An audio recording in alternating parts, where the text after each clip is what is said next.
Leader of the Commons Andrea Leadsom praised Theresa May's efforts to strike a deal after EU officials confirmed on Friday that there was enough progress made on key Brexit issues to move on to trade talks. Ms Leadsom, who stood up for Tory leadership against Mrs May following the Brexit referendum, told the Today programme, "We can and continue to be good friends and neighbours with the EU at the same time as taking back control of all of those pledges that were made during the referendum campaign." EU officials confirmed on Friday that the two-year transition period will not be treated as an implementation period as previously suggested by Theresa May.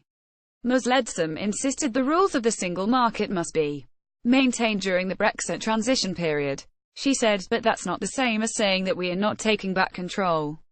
We absolutely are." Getty. BBCAndrea Leadsom said Britain will take back control after the two-year transition period. "We will be out of the European Union, and as we get free of the implementation period we will be in a position to make our own rules and regulations, and even during the transition period we will be looking at free trade agreements." Following news of a deal with the EU, Brexiteer Anne in the West Midlands told BBC 5 Live that Andrea Leadsom would have been better suited to take the role of Prime Minister, and was disheartened by the Brexit deal.